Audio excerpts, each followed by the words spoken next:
Hello everyone, before the show starts, I just want to say a huge thank you to Watchful Eye Security, who from now on are our main sponsors. We're so grateful to Callum and the brilliant team they've got over there. If you're curious about Watchful Eye Security or you've got security needs, then head over to watchfuleye-ss.co.uk, or you can find them on Facebook or Instagram. They're one of the country's most exciting new security companies, and they're reliable and they're brilliant. I've worked with them before, and that's why it's an honour to have them sponsor us. So head over to their pages, and thank you so much, guys. I appreciate it.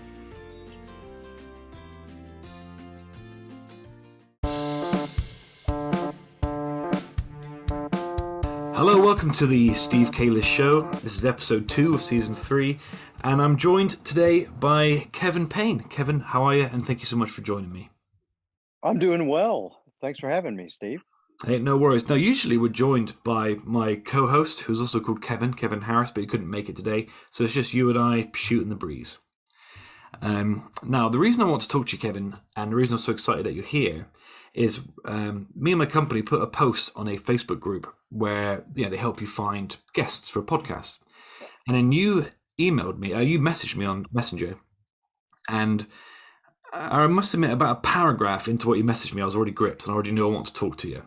Because you personify a lot of what I'm trying to get from the sort of podcasting experience. So if you don't mind, I'll start waffling on. I'll let you explain, what is your story, and then we can break it down together and explore it a little bit more. Sounds good. So the high-level intro into my convoluted story is that I guess there are probably maybe 3 things that people ought to know about me. One is that my doctorate is in sociology and psychology. I spent 15 years as a professor. I left about a decade ago to be a tech entrepreneur. And so I've spent my life studying people and building tools, often digital tools, that allow us to live better lives. And so that's on the professional side. Personally, I have multiple sclerosis. I started showing my first symptoms back in college in 1989, and it went improperly diagnosed for a number of years, which is not unusual for MS. And it's taken some pretty nasty turns over the years that have been challenging for me. And the third thing that your people might find interesting is that I'm also an enthusiastic skydiver. I fling myself from airplanes with glee and abandon, and I did that as part of my journey to get back to somebody I could recognize in myself. And so I've logged about 600 jumps now, and Wow. gone through the licensing and have a coach rating so I can help teach people. And it has been a wonderful adventure that I still participate in all the chances I can. My drop zone, the drop zone's where we jump out of airplanes, is 5 miles from my house. So That's convenient.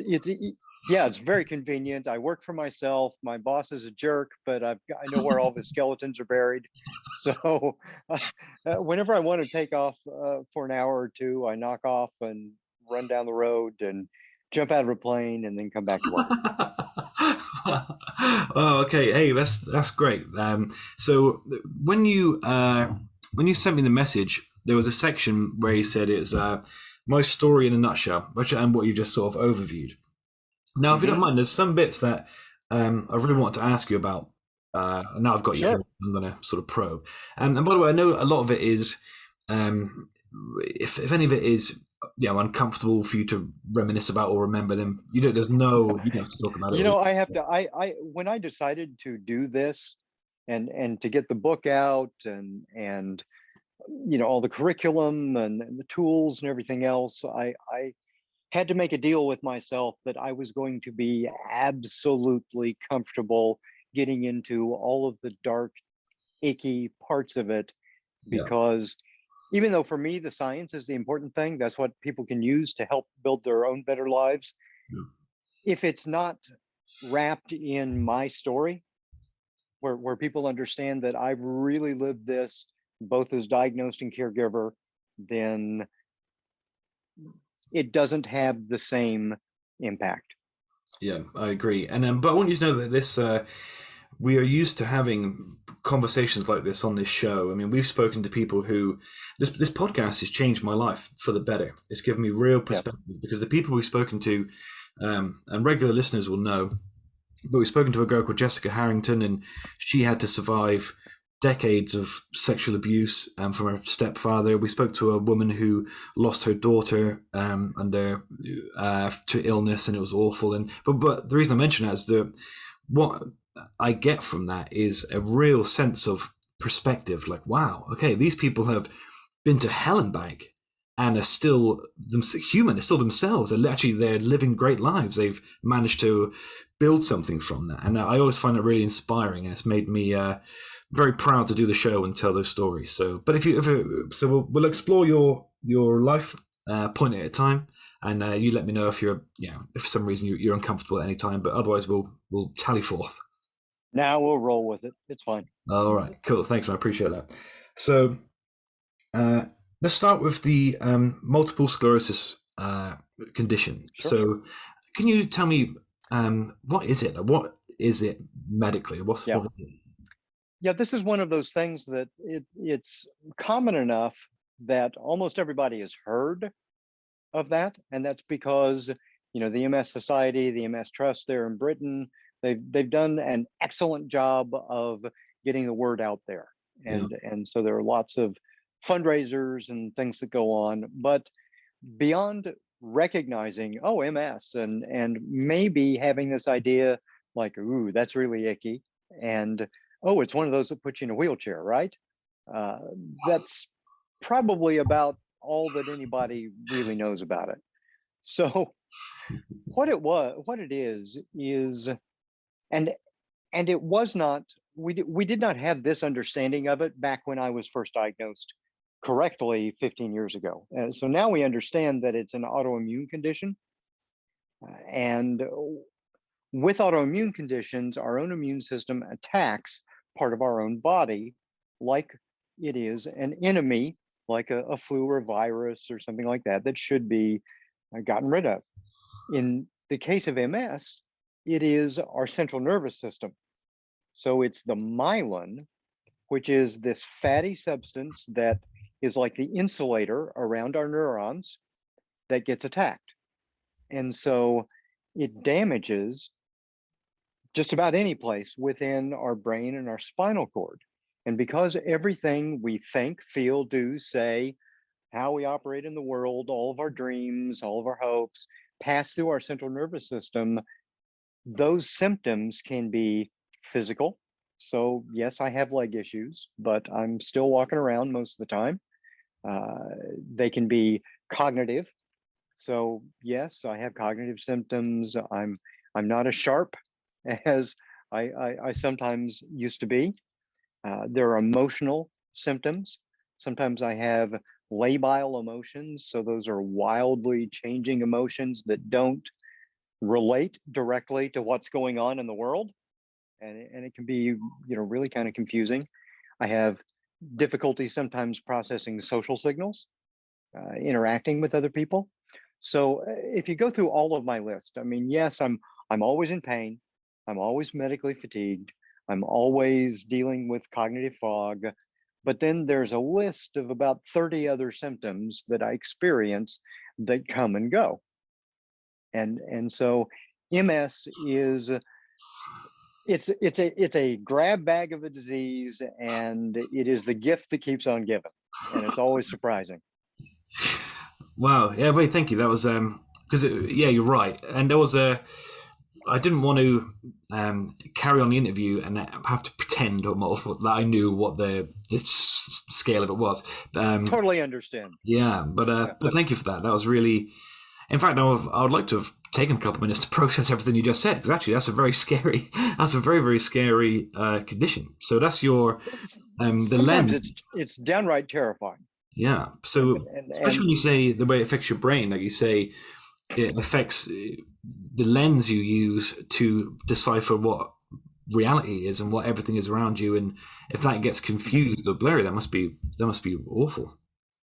Yeah, and well, I'm sure we'll get into this as we go along, but I reached a point in my life where I could no longer recognize myself. The people I loved could no longer recognize me, and decided that this was not a journey that they were interested in continuing with me. I was left alone, and I did not see a path from the life I was currently living to one that I was interested, in continuing.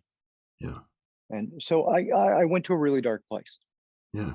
So then, to to make matters worse, then is that, and I promise the reason we're framing it this way is because I want the impact of your achievement to register with people. I think that's really Sure. important, right? And so you also said in this message that your wife was Hmm. received a cancer diagnosis. Is that right? Right. So, and this So is while you so were still ill, and you were ill, and this is a yeah, so during all this, so I was finally correctly diagnosed in 2006, and I had been dealing with these mysterious symptoms off and on for a number of years, because relapsing remitting multiple sclerosis kind of comes and goes. So I always have some symptoms, but sometimes they're worse, and some symptoms are not always there. I always begin every day with a meditation where I scan my all my body and my brain and my feelings and all of this, and I understand, well, here's what I have to work with today. wow. And so sometimes it's physical, sometimes it's cognitive, it just depends. So during all of this, so as I'm getting diagnosed and as I'm trying to grapple with how to move forward in my life with these circumstances, and as my condition is starting to get worse, my then wife was also going through mystery symptoms. And in her case, it began with brain splitting headaches, just the kind that leave you sobbing, sweaty, and spent on the floor. Just really awful headaches. And so she was diagnosed with migraine. She spent 2 years trialing 20 different drugs. None of them worked. Her blood pressure started going out of control. And you got to realize at this time, we're in our early mid 30s and otherwise healthy people. I mean, we exercise and eat right and do all those things that you're supposed to do, right? And so she's getting worse and worse, and her blood pressure is getting out of control. Finally, in Thanksgiving, the day after Thanksgiving here in America, in 2010, we ended up in the emergency room, and her blood pressure was like 248 over 156, something in that area. So I mean, just life threatening, right? And they did everything they could to try to figure out, what was going on. They finally got her blood pressure kind of under control with medicines that were dosed for a man twice her size. And 5 days later, we left the hospital with an appointment for a urological oncologist at the local university hospital. That's kind of a sobering appointment to receive. But Oof, at this point, even though she dealt with it for years, nobody had mentioned the C word. Nobody had said cancer at this point. But, we're going to see an oncologist. So the day before Christmas, then, that year, we're there. He walks in that morning, doesn't even say hi, no social pleasantries, says it's a pretty bad cancer, oh shit. nothing else. And he says, if it weren't for the holiday, I would admit you now and we would take your kidney. As it is, I will give you the weekend. And this is a direct quote. I will give you the weekend to have Christmas with your children and set your affairs in order. Oh. And then Monday morning, you will be here and we will do this procedure and we will see what we can do. So we did. Yeah. And it was a long, complicated surgery. It's supposed to be about 3 hours. It took 5.5. And I'm stressing out there, of course, waiting. And eventually they said, okay, and brought her back. And then once they did the biopsy on her kidney, a couple of days later, they came back and said, yeah, your kidney is 9.3 centimeters long. The tumor was 8.8. It had been growing in you for 14 years. It was a very late stage 3 hormone secreting chromophill renal cell carcinoma. And if we had not gotten it now, you wouldn't have made it to Valentine's Day. But you're cured. So in about 6 months, you're going to be fine and you're going to go right back to your life. So this was just kind of a dizzying sort of experience. In reality, it took her well over a year before she was starting to feel like herself again. Right. By the time she's feeling better, I'm in the grips of the worst exacerbation to my MS that I had ever experienced. That's when the cognitive symptoms were really starting to just take over. And I'm a brain guy. I mean, I'm a doctor. I study people. I've always been an academic type. And so while the physical symptoms, when I can't walk well, or I lose my balance, or that sort of thing, or I can't feel my legs, or whatever it is, I mean, those are unsettling. But for me, the cognitive symptoms were devastating. And right in the middle of that, so she gets well. We now decide, she says, okay, let's go forward with this thing you've been wanting to do for years. Because, in the United States, we didn't have a public health care option. And so I had been handcuffed to my job as a professor because we had to have the medical care. And not only that, we had 2 small kids at the time as well. And so I couldn't leave the safest job in the world as a tenure track professor for the riskiest job in the world as a tech entrepreneur during that time.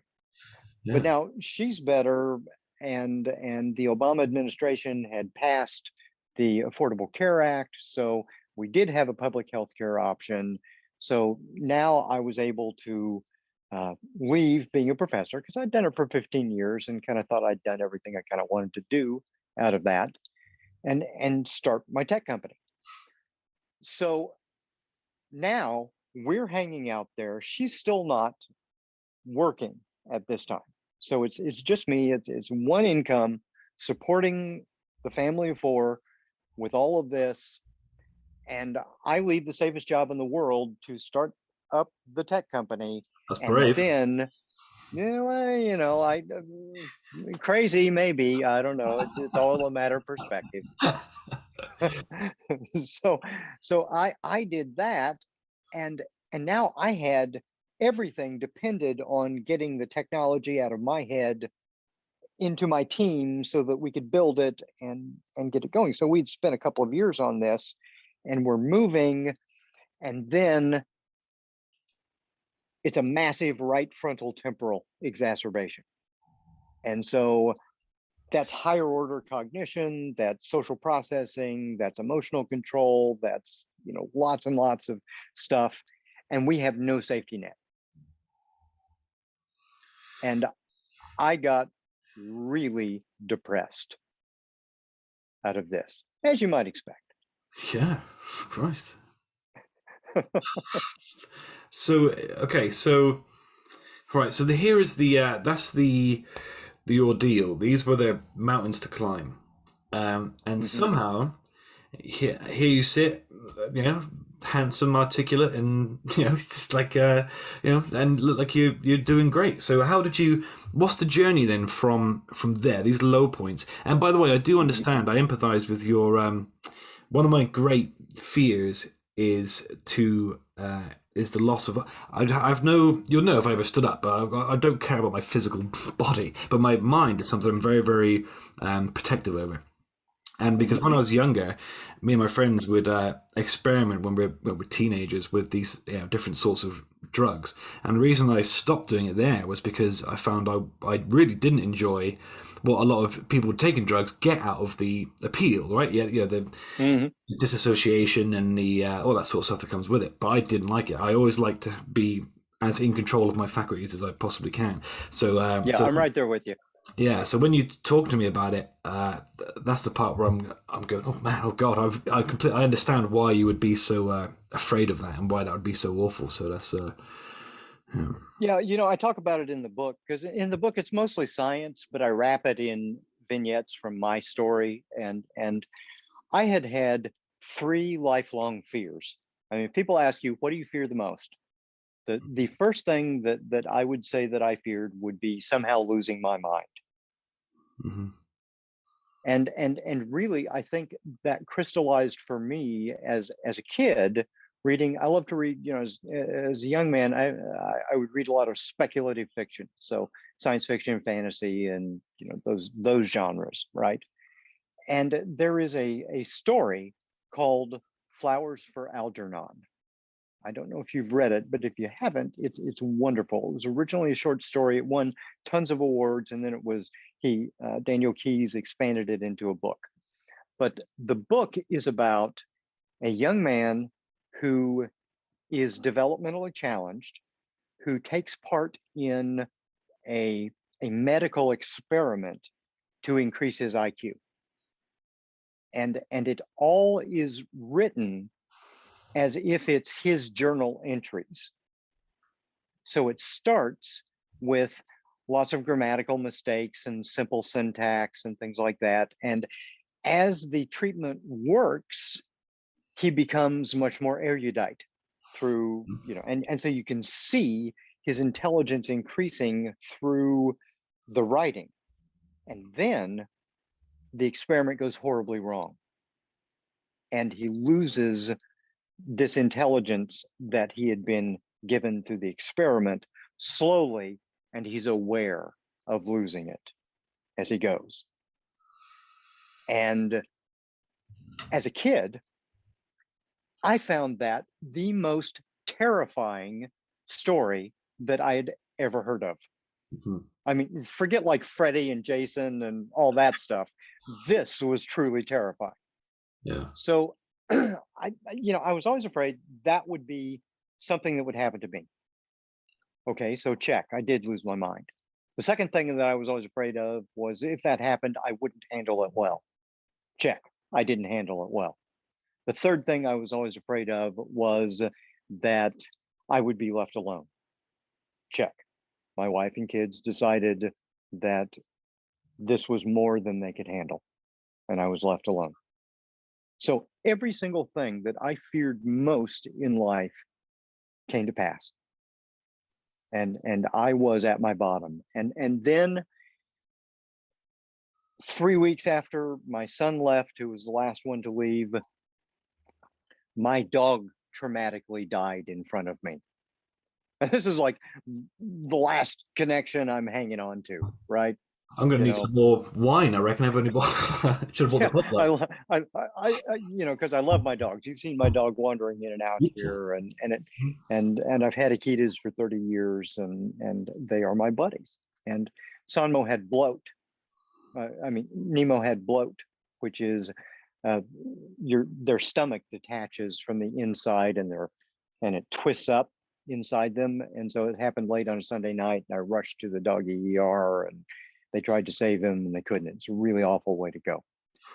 And then 3 days after that, you'll find this really funny. This is because so now I'm left with nothing. It's me and a little black rescue kitty wandering around a house for a family of four, and my personal life, my career, everything is in a complete shambles. And we get a massive rainstorm, and when the rain comes in on the wrong side, my storage room downstairs starts flooding. So I've got the back doors swung open, and I'm bailing everything out, and I'm bringing water out, and lightning strikes about 40 yards away, blinds me, deafens me, you know, right? Okay, So no. at this point, I feel like I'm living the life of Job, right? Yeah, And yeah, I pretty much gave up. yeah. Well, I mean, right, but there is a. Let's get to Yeah, the let's get to a happy place let's get to because, the uphill because dude, this yeah, is what it's all about. So, and like I said before, regular listeners will be familiar with stories like this, where you get to a certain point where, I'm suddenly looking around for the wine bottle because I'm thinking, oh my god, it's got to be this is yeah, dark and bleak, and but in all these stories we're always told there is always a lesson to be drawn, and it's a weird hmm way to consider it, but some people who I've spoken to, it's almost as if they've had to have those experiences just from a personal experience. They've had to have that experience so that I can then. Oh no, it's weird, but it makes me a better father. Listen to these things. It makes sure, me a better father, sure, makes me a better partner, makes me more appreciative of these things I have, makes me more grateful, and and I think a lot of my listeners always message in about the same thing. Man, that person was inspiring. I can't believe that they've been through this. Or I'm going through a divorce. I thought that was the end of the world, but actually I see now that it isn't. So these yeah, experiences, it's almost like the savior myth. It's almost like, okay, that's your sacrifice. Now, what's the payoff? And the payoff is the people you're reaching with the book and this podcasts. So and that's truly it. Because for me, I wrote the book, I developed the curriculum because this was the stuff that I needed somebody to tell me when I was going through all that, and that wasn't available. yeah, sure. So it's my attempt to try to help people not have to travel quite as difficult a path as I had to.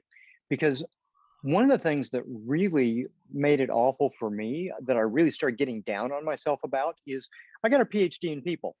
I know this stuff. I know what I needed to be doing, but knowing it is not the same as doing it or experiencing it and being successful at it. We've got to learn in different modes. And so right about this time, my son, who was then 14, said to me, "Dad, you really suck at doing things for yourself." And on the one hand, that's a funny, cheeky thing for a teenager to say. But on the other hand, it was kind of soul crushing because no father wants to hear that from their son. Mm. But I also knew he was right. And I had not done anything just for myself for a decade. So I'd been so wrapped up in taking care of their mother and keeping a roof over our heads and all that other stuff that I'd let myself get lost in the process. And I knew that you can't do that. So what did I do? I said, I need a win. I need something that I have given up on in life, that I have to go back and be a complete novice at, that I'm not going to be good at. I need humility. I need to go back to square one and rebuild That's a everything. very useful moment of clarity for you there. Mhm. So, Yeah, yeah. it was. So I said, okay, what have I given up in my life that I really want? That's a real accomplishment that I don't know that I can do, but I that would give me that pride and that agency if I could. And for me, there was one answer: skydiving. and and so I have to rewind just a tiny bit here and say, look, I had uh, wanted to be a skydiver from the time I was a little kid in the 70s, and saw my first skydiver live flying what was then a new ram air parachute, which you can fly like a glider. That's the kind of parachutes we fly Cool. now. Mhm. Okay. And so I thought, wow, I want to do that. So I made my own parachutes. I would jump off stuff. I would climb trees and houses and jump, and I would bend myself, but I didn't break myself entirely. So I also realized that my half-assed parachutes were not going to cut it, and I really needed to do this. So you have to be, 18 in the U.S. and most places to learn to be a skydiver. Right. So a few years later, then in the 1990s, I'm now in graduate school. I'm working on my doctorate, and I said I've waited long enough, and so I called around and found a sport parachute club a couple hours away. And back then, tandem skydives weren't yet really a thing. So tandems had been invented in the 80s, but they didn't become widespread until the 2000s. So I had to go through all the training, strap on a parachute, jump out myself, and Funny. land my own parachute. That's my first jump, right? And that's what we did back then. So I did a handful of jumps, and remember, I'm having to drive all the time, and I'm working on a doctorate. I'm teaching now. I'm teaching college all the time, and so I realized that skydiving is not a hobby. It's a lifestyle choice. It demands a lot of time and work, and people think, yeah, you just jump out and you fall, and then you open a parachute. There is so much more to it than that, because you want to do stuff as you're falling, right? And that requires a lot of practice and a lot of body control, and you have to learn not only to fly your body, so that you can really, you can go from your belly to like putting your arms and your legs back and streaking through the sky like Iron Man. You can accelerate from 120 miles an hour to 200 miles an hour in a second. Wow. And it's just an amazing feeling. But you also have to learn how to fly a parachute. Right. Land it on target, and we do stuff like crew work, which is canopy relative work, where you're flying along with somebody else and you like sit on another person's canopy, and we do all kinds of things like that. So you've got to learn two kinds of flight to do it. Mhm. And so it kind of went by the wayside, because I had to get my education finished. Then it was career and family and kids, and then it was MS. And I reached a point with my MS where I was like, I am never going to be able to go back to skydiving again. Mm. So now we're caught up there. That was the thing that I had lost, that I wanted to bring back into my life. And I said, okay, I'm going to figure out a way to do it. And I knew when we moved to this house in 2006 that the drop zone was just 5 miles down the road from me. So I would like stand out on the deck wistfully staring up at the sky, often, looking into the west, thinking, oh, I'd really love to get back there and get up into the sky.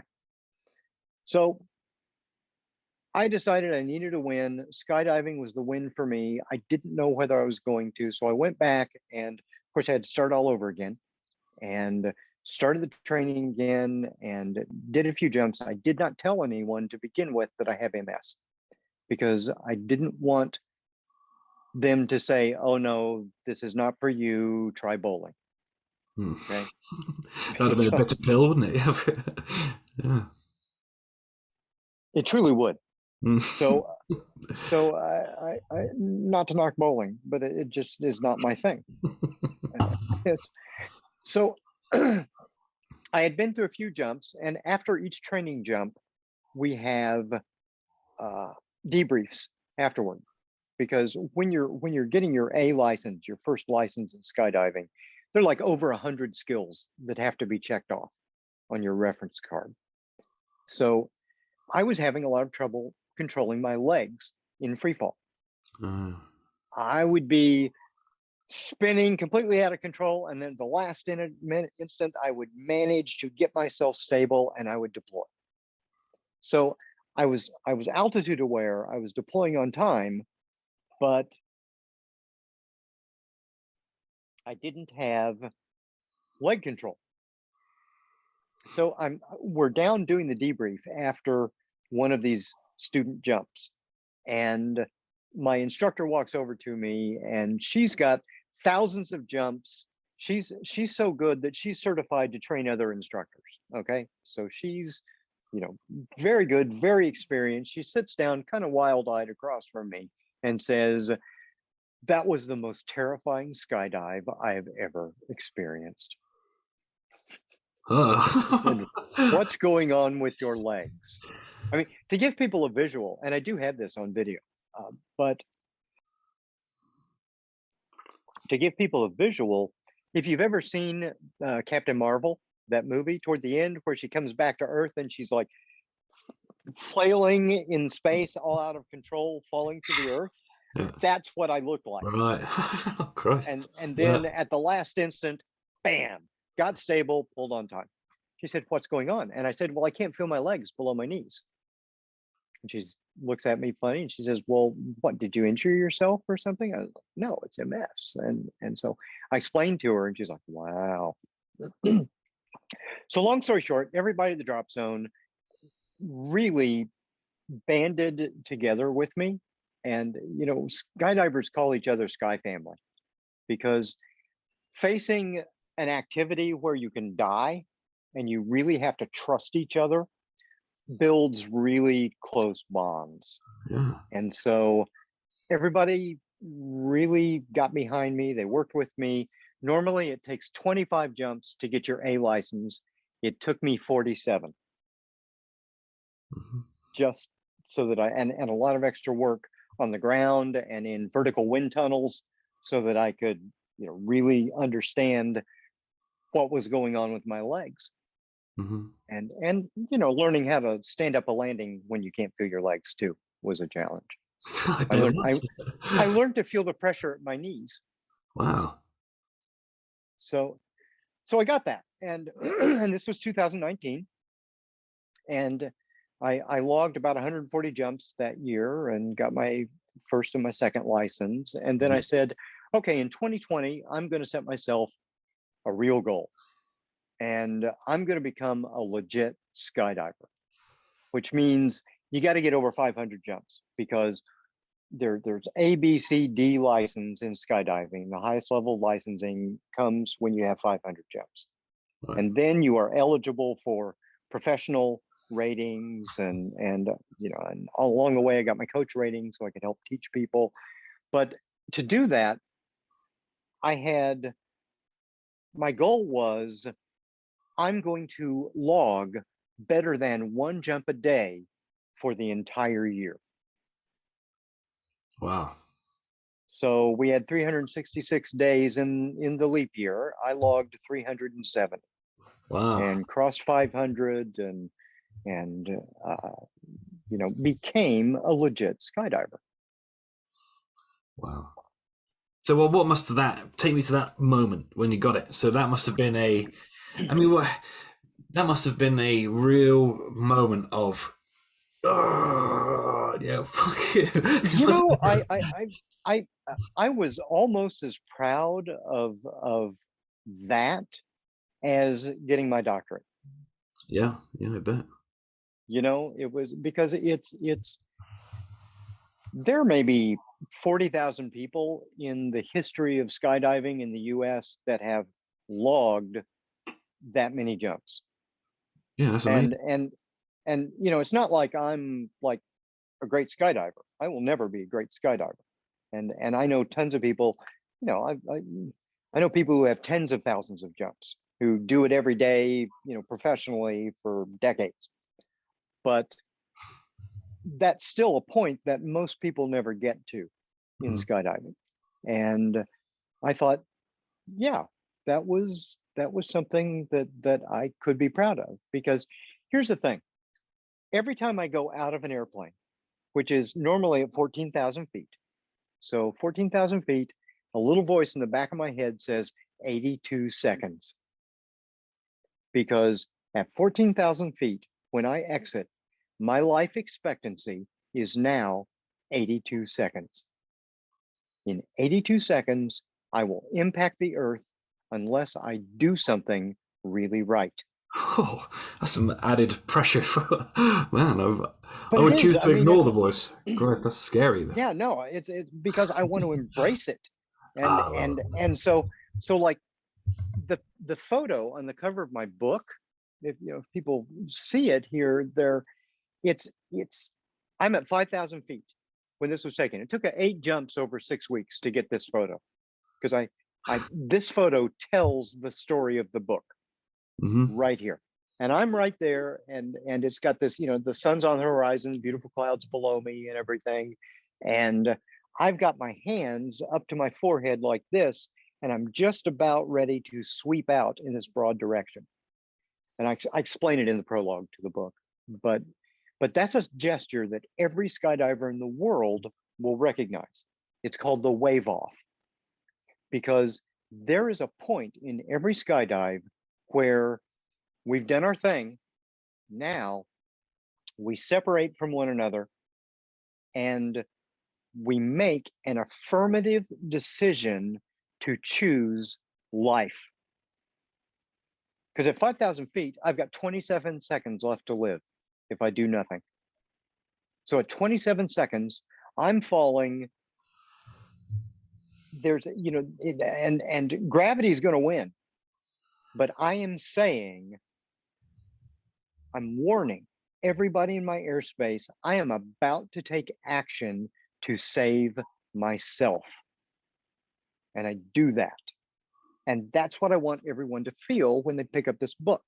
You may feel out of control because of a chronic illness. You may feel overwhelmed with forces that are so much bigger than you. But when you pick up this book, you are actively making a choice to save yourself in the face of some really dire circumstances. wow. Hey, listen, this there's a lot here that I really want to understand how your mind worked as something was happening. Okay, so Sure. how do you philosophize now about that really, really dark period in your life? I mean, are you a man of faith, or is it a? I mean, how do you process it? How do you find a? I am a thoroughgoing uh, empiricist. I'm a scientist, and for me, science is where I take my solace Mhm. in understanding the world and understanding us better, and in using those tools to try to practically craft better lives right here, right now. That's that's for me, that is the meaning that I draw from life. We are here. Nobody's going to help us, and we have to learn better and do better. Even though nobody's trained us how to be human, we pick it up by happenstance, and most of the people you're looking around at to learn from aren't doing a great job of it themselves. That's right. Yeah. Half of all people are below average. So Mm. Yeah. you figure it out. And nobody, especially, teaches us how to thrive with a condition that is really awful that we may never get away from. Because all of our strategies are about getting distance, right? That's the fight or flight response. You're going to get distance somehow. And there's a lot more to it than fight or flight. There's like 8 or 9 F's going on. There's freeze and flock and faint and a Flee. whole bunch of others. Yeah. Mm. So the the point for me is when I was at that place that was really dark, and the first thing I had to learn was to get out of my own way. The first thing I had to learn was to be kinder to myself, to extend grace to myself. Because, yeah, it was a really awful circumstance. Yeah, I didn't handle it well. And yeah, I don't deserve to beat myself up over that for the rest of my life. I did the best that I could. I failed. Now I can learn to grow that edge and be better. And for me, it was really difficult to accept that, because I had all the academic knowledge. I just sucked at putting into action. Yeah. So yeah, and I know what you mean. It's the application of that knowledge in your own life, and having to do the thing instead of teach the thing is it's a different world, isn't it? It's a different animal. It is. So, Yeah, completely. So who are you now?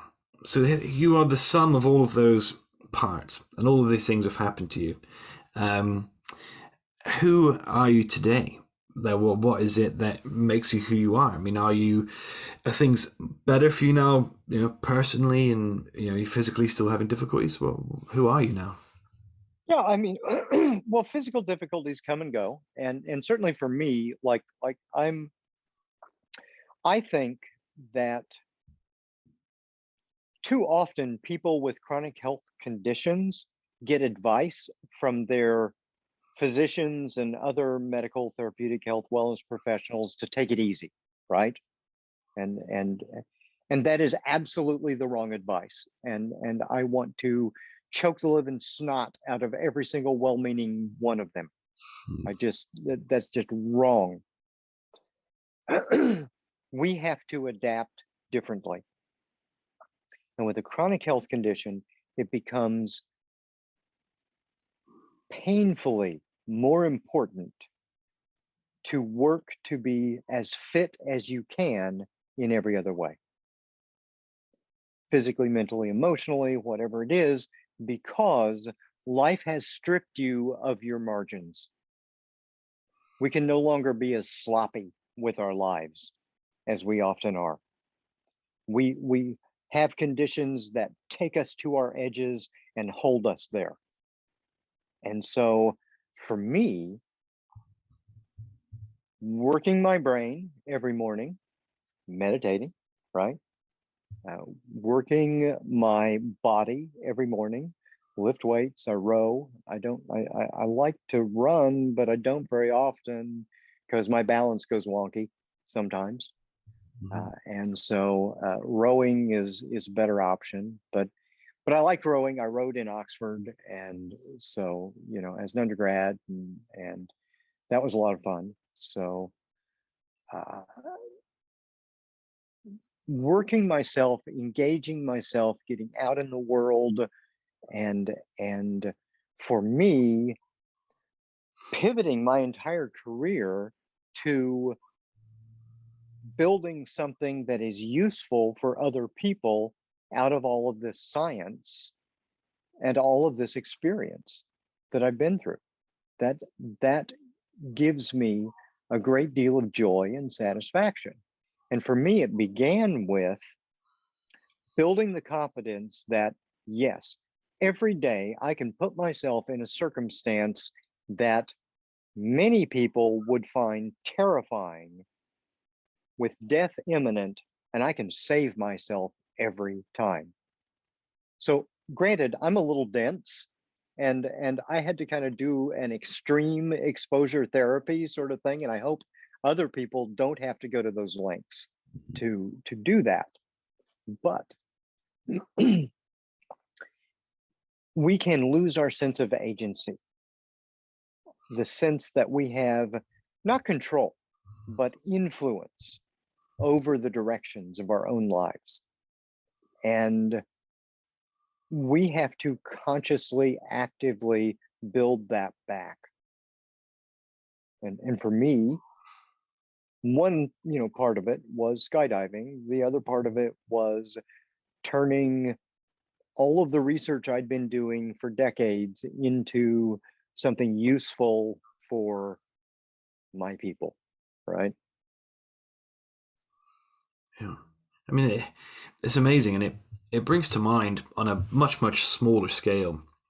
When I remember first going to the doctors years ago about depression. Well, I knew something wasn't right as a kid, and then I went to the doctor, and I must have been 18, and it was no time at all. There must have been a 4.5 minute consultation, and then boom, I've got some drugs, I've got some medication, and then that's away. And I remember it now as a 30-year-old man.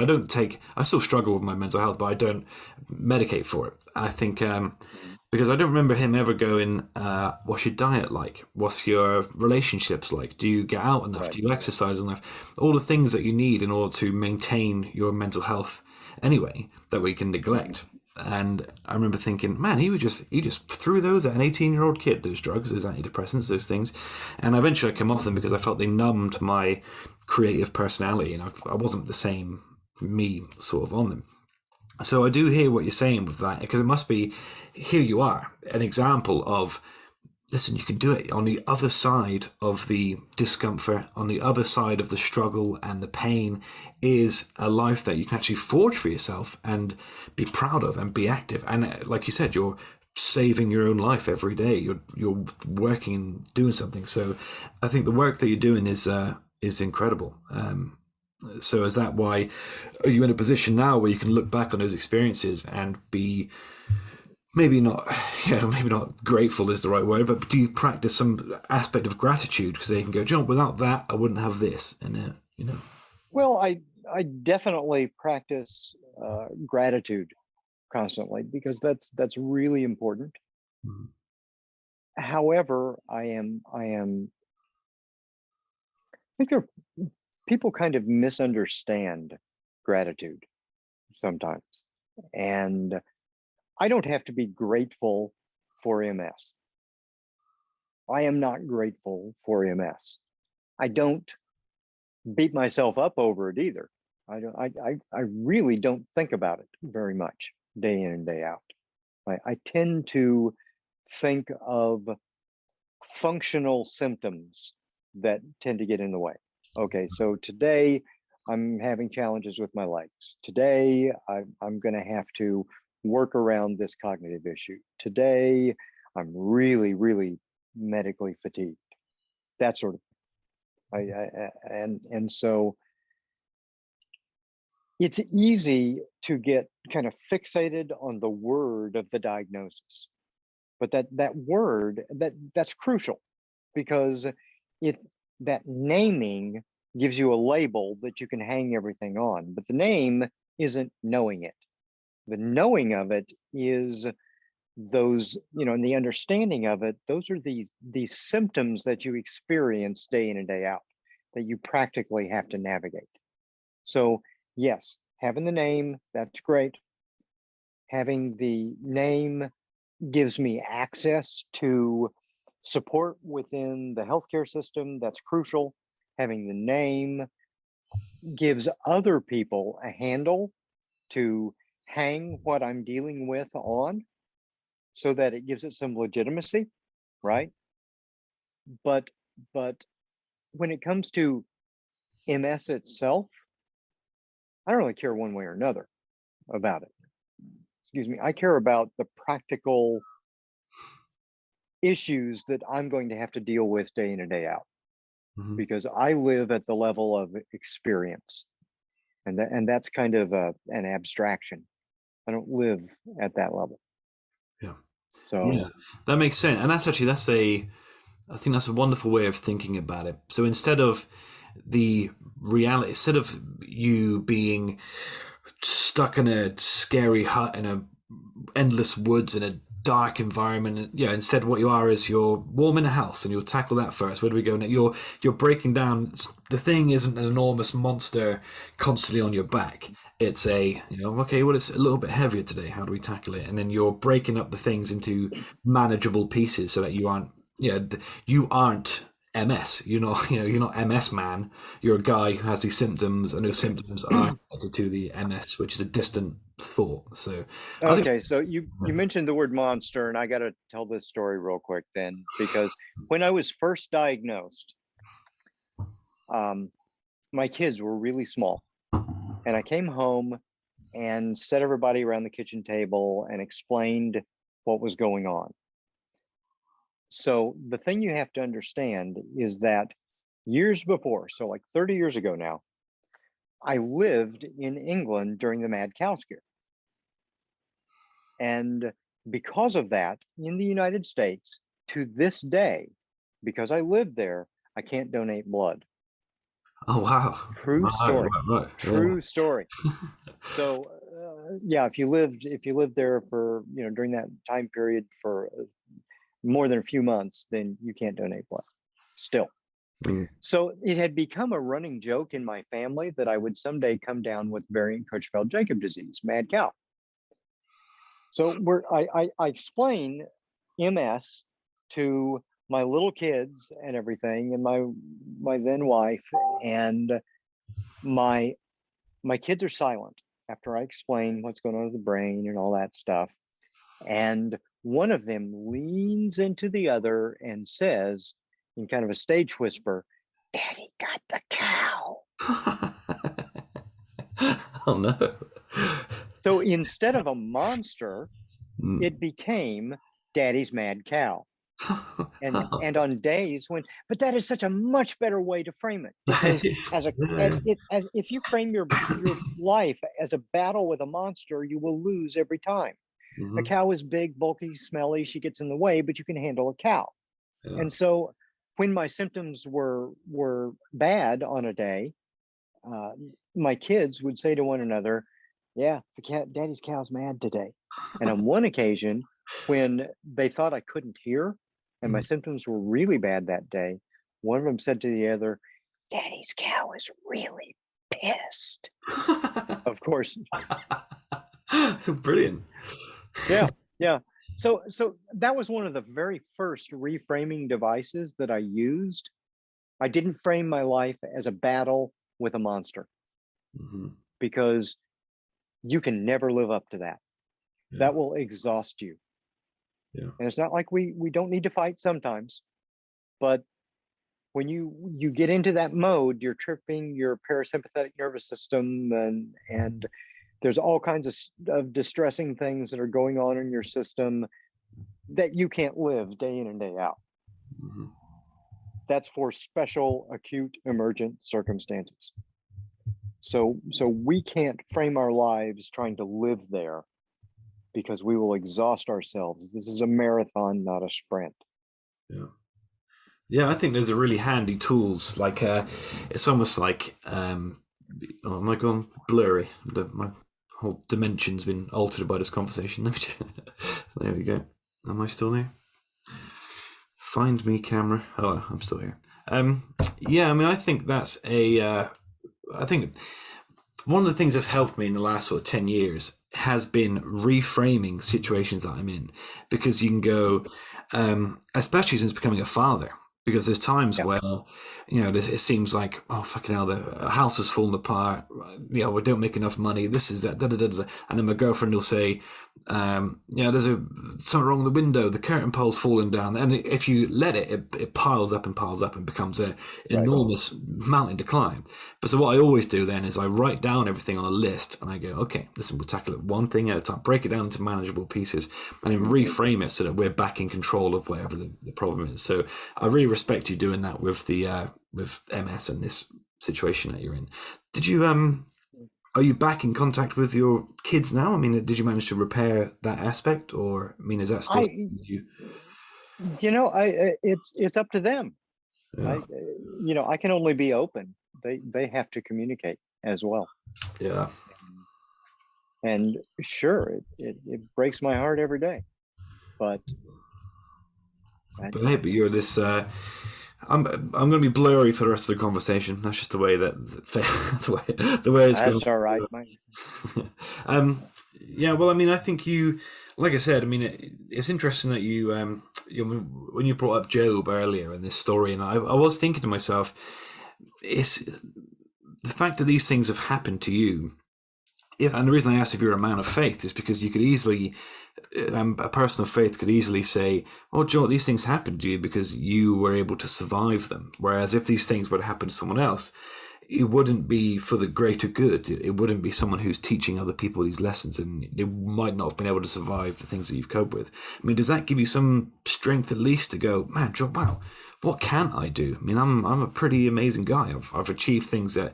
I mean, the reason I was so interested in talking to you is one of my close friends has an uncle with MS, and is having the opposite experience, is underfoot, is defeated by it in many ways, and is struggling to have the experience that you've had. He's sort of lost the battle mentally, and and it's awful. It's a real shame, and so that's why I was so excited to see what you were doing differently. So do you take a minute to go, hey, look what I'm doing, look at the good I'm doing now, and that must be a great feeling. No, never. I don't see myself as an example. I'm just a guy who's trying to do the best I can Yeah. with the awful circumstances that I've been faced with. And I failed a long time. And I have now all the compassion in the world for him. And all the compassion that I didn't give myself at the time and that others didn't give me at the time. Yeah. And it's not like I went through this isn't a story. It's a real life. Even though humans, we are narrative creatures. We want to wrap story around experience. That's how we make sense of it. Yeah.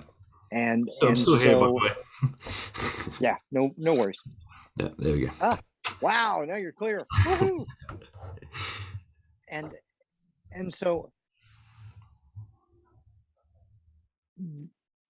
it's not it's a real life. It's not a story. So yes, we can tell it as, yeah, I hit that awful low part and then it went up, and it looks like the hero's journey, right? Well, that's how it seems. Yeah, that's how it seems. But I want to emphasize that it's always an ongoing challenge. Yeah.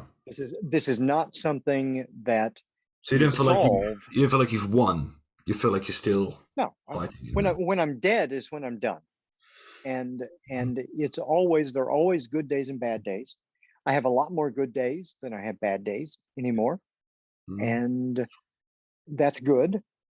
But I want to acknowledge that there are bad days too. Yeah. And it is something that I'm always working at. And I always will. Yeah. So with the advice that you gave, where you said, when you're talking about, do something, save your own life, do something, you have to, when you were talking about pushing yourself out of your comfort zone, make your body as healthy as it can be despite the circumstances. I mean, with that in mind, what would you say to people who either have recently been diagnosed with MS or are living with it, but I'm not sure, they haven't received the resources that they might necessarily need to win those little battles each day? I mean, what is something that you wish you could tell everybody with MS who isn't having the same experience you are? Yeah, I would say start really, really small. Start embarrassingly small. Start humiliatingly small. Start so small that you think there's no point in doing that, because cognitively, something is light years different than nothing.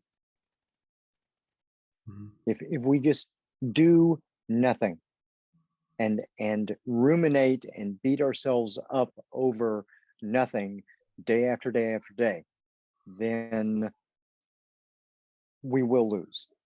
Yeah. That is a cycle that will continue reinforcing itself. So, for example, with my workout every day, I've got plan A workout, and that's what I do when I feel the best. That's what I'm going to lift, when I'm lifting weights and I'm rowing and I'm doing that stuff. That's what I'm going to do.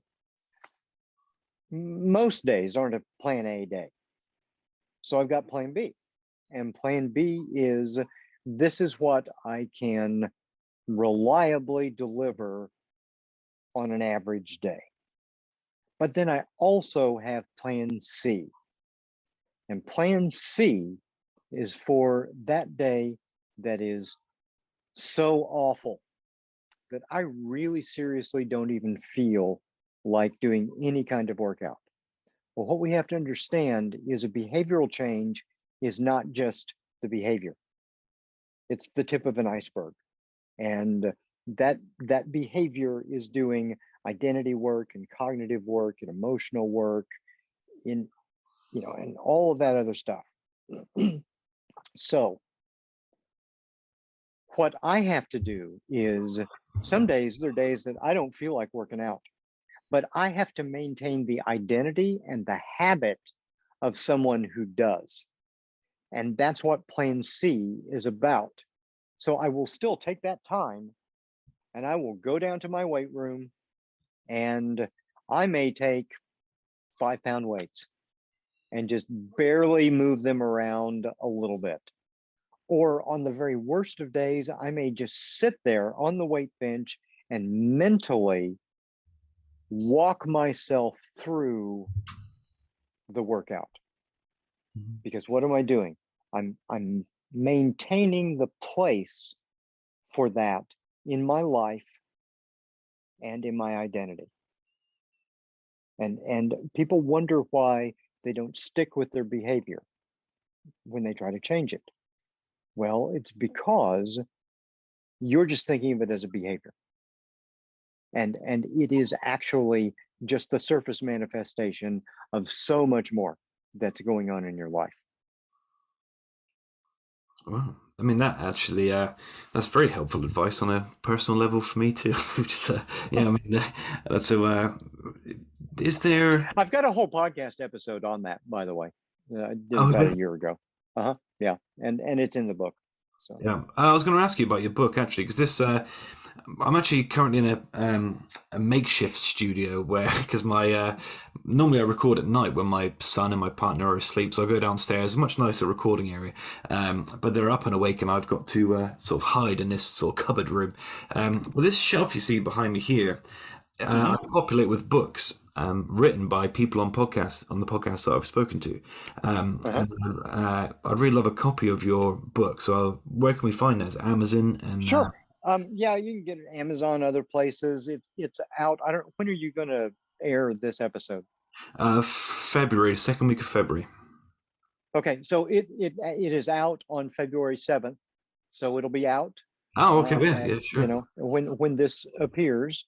Yeah. And yeah, you if you go to yourlifelivedwell.co, then we'll have it available as many places as we possibly can. But of course, Amazon has to be one of them anymore. Oh, so the book that you've referred to, I didn't know the book wasn't out yet. The book is this is because I got to do the publicity now so that it's starting to come out. Sure. At the time with so the book.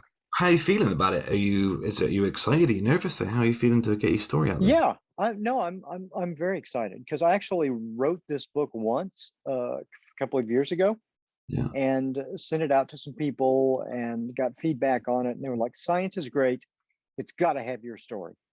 And I was not yet the man who could share the depths of my own story, right? And so, going back to skydiving was one of the steps that I needed to rewrite this book and do it in a way that put my story out there also. Yeah. Well, hey, that's really, really exciting. That's I keep talking to people who are about to release a book about their life and not realizing that's what I'm doing. So I'm really excited for you. I think that's brilliant. And I will what I'll try and do on the graphic when we put I'll release the whole episode audio on our podcast channels, that sort of thing, and I'll upload clips to the YouTube. Sure. But I'll use a graphic around our sort of talking boxes, and I'll put the book up there. I'll make sure we're trying to sell a book. I'm going to help. We'll help you as much as I can. We'll get that book displayed, and I'll order a copy as well. I'd like to have a signed copy. I mean, are you signing any of them? Because sure. Because a lot of the I like to have signed copies. It's like a little bit of history or something I've got behind me. So yeah, no, we can work that out. Yeah, that'd be great. Kevin, is there anything else that you want to get your teeth into or talk about or get out there whilst you have this time?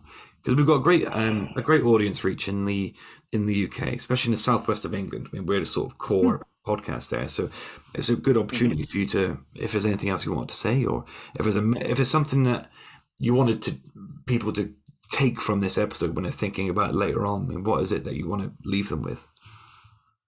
I think there is a tendency for us to get overwhelmed by something like a chronic health diagnosis or some other kind of major negative event that happens to us and we're stuck with, right? And what I want to leave people with is just the simple idea that you are still you. And other people may even be treating you differently, but you are still you. And you are going through a lot. And most other people can't see the depths of everything that you're going through. So you need to be kinder to yourself. Look at it this way. Everybody stop and think for 1 second. Think about how you treat yourself. Now, if another person was treating you in that way, would you still be in a relationship with that person? I mean, seriously, most of us are really awful in how we treat ourselves. But we have to understand that everything we know about having a good relationship with other people applies to having a good relationship with yourself. And you are stuck right now in a body with you, and you think you're a complete and total tool. You're a prat, right? and you can't get away from yourself. So it's no wonder you feel so distressed and angry and sad and all of these things. So start by being kinder to yourself. And I know that sounds stupid and it sounds small and it sounds inconsequential, but it is not. It is the source from which so much good can flow. I agree. Well, listen, Kevin, I'm so grateful to have had the opportunity to talk to you about this. And this podcasting thing is crazy. And I'm getting to speak to so many people who would never have entered my sort of sphere of consciousness. I would never have come into contact with. And what I'll do is I'll be in contact over the next sort of few days, maybe a week or two, because what I like to do is I like to really sit with what I've learned and picked up with, and I like to sort of, Sure. I'm a philosopher at heart. I like to tear things apart and think about it and really ruminate on it. And so I'm sure I'll have more questions for you. And with that in mind, you will always be welcome back on the Steve Calis show if you ever want to push something else or promote something or talk about another issue. Then you'll always be welcome here. So we appreciate you. Well, I've enjoyed our chat, so I really appreciate that, and I hope I see you again here. Hey, yeah, like I said, we really appreciate it.